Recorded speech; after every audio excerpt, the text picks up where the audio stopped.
0-3 would make you feel like December and the season is over, because that is going to be an insurmountable hole for them. Or will it be? Josh Paunil from Philly Mag with a last look at Eagles practice today, where there's a lot of injury news and notes as they get ready for the Jets. Josh, welcome in, pal. How are you? Good. How you doing today? Everything's good. I know you're there every day. Do you get the feeling that they know that this week is, I don't want to say do or die or make or break, but, man, 0-3 would be really a big hole to get out of. Is there a different feel around NovaCare this week?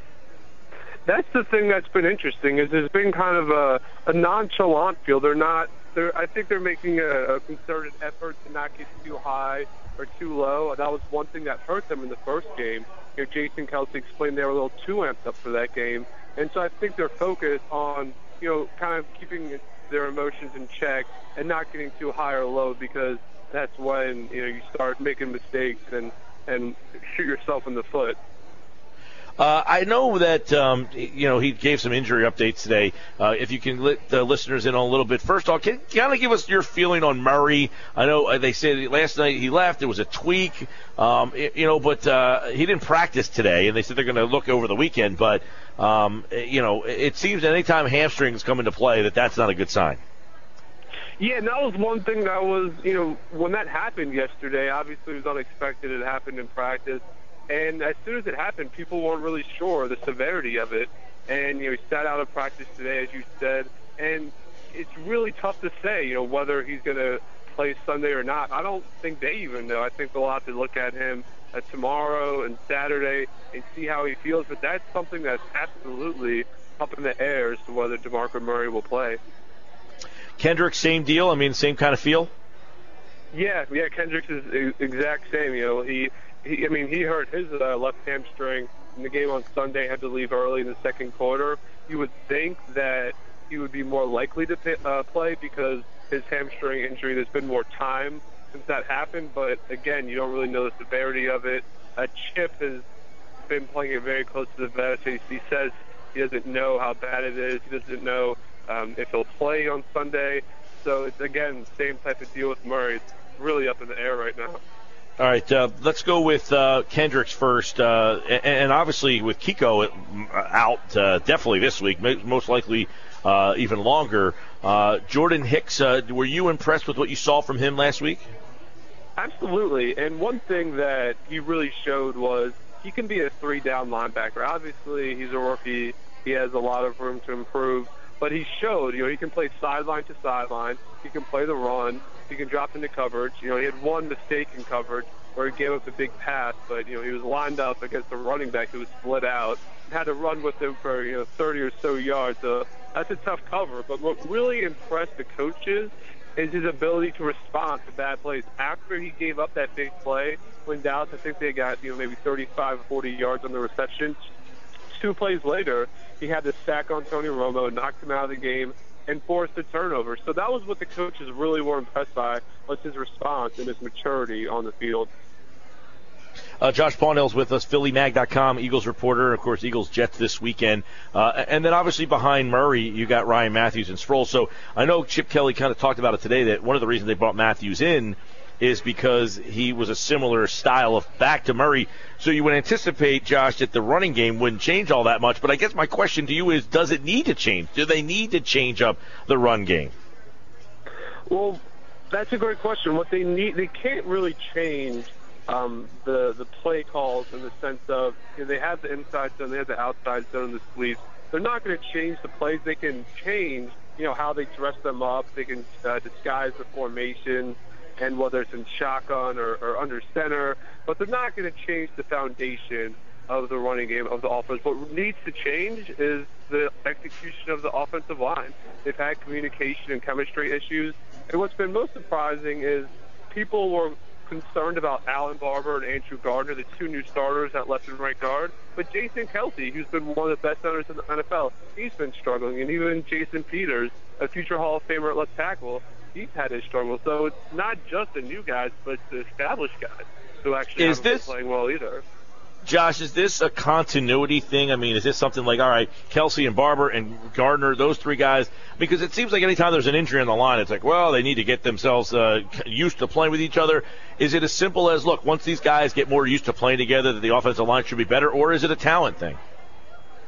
I think a big part of this is communication. I think that was one of the things they liked about Andrew Gardner is he's not going to make you great plays, but he can be consistently solid.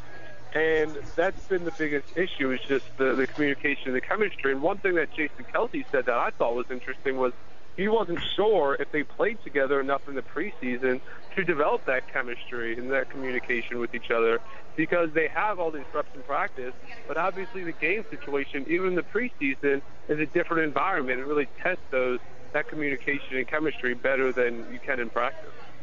I know Sam Bradford, 66% completion. If you just say that, I mean, he's completing, a high percentage of passes. No shots down the field. Chip Kelly talked a little bit about that today. Are you buying what he's trying to sell in terms of taking shots down the field? Absolutely, because it's really tough to take shots down the field when, A, your receivers aren't getting open, B, you don't have a ton of time in the pocket, and C, the defense drops back into deep zones, when they have a cover two or two deep safeties. And it's tough to make those long throws against that. Particularly against Atlanta, the whole Falcons scheme is based on not queuing up the deep pass and letting teams get the underneath stuff. Dallas is obviously has a different defensive scheme, but still they would have two safeties deep. So the biggest thing that will help them taking shots down the field is the running game, is having to commit more guys in the box to stopping the run game, and that will open up Sam Bradford and the long ball opportunities. We're talking with Josh Paunil, Birds 24/7, PhillyMag.com here on the Sports Bash 97.3 ESPN. Josh, what is your take on the Huff and Kelly back and forth? Huff saying tendencies, they knew what we were doing. Chip says, I asked him, he says no. Huff kind of said, all right, whatever Chip Kelly says. What do you make of that? I think what happened is exactly what Josh Huff initially said happened. He said, I actually told Birds 24/7 to McManus that when he was on, or he was near the sideline, lining up on offense when he was split out, he heard the Cowboys sideline calling out plays.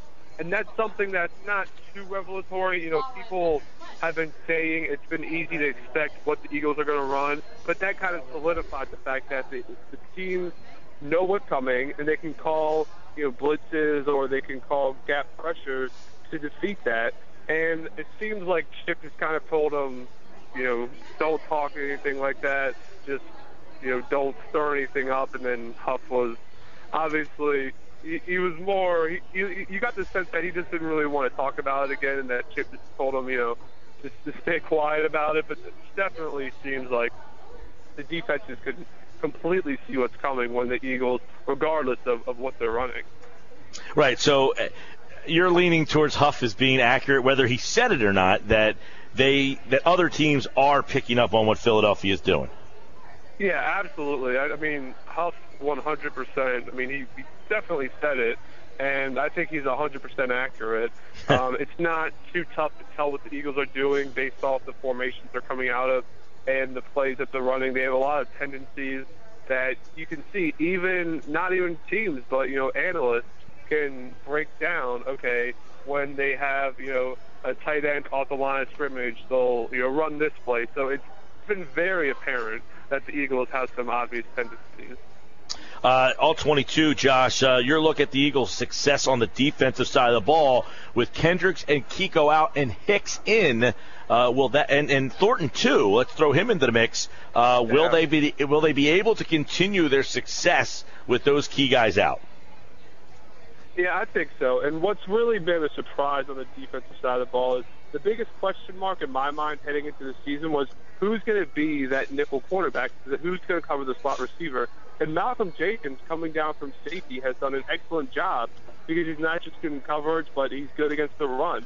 And he showed that against Dallas on Sunday. Now, the nice thing that the luxury the Eagles have on the defensive line is their depth.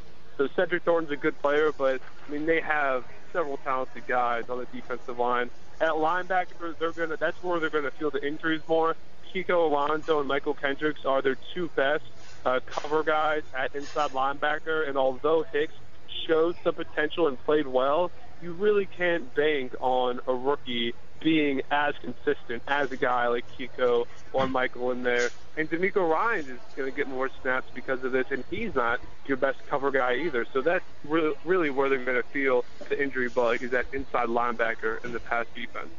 All right, our last look at the Eagles with Josh Paunil from PhillyMag.com here on the Thursday edition, where the Eagles get ready for the Jets. And, of course, don't forget Thursday night game, NFC East style, Redskins and Giants. All right, Josh, we saved the best for last. Thank you, pal.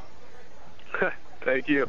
Take care. Josh Paunil, everybody, every Thursday on the Sports Bash was our last look at Eagles practice.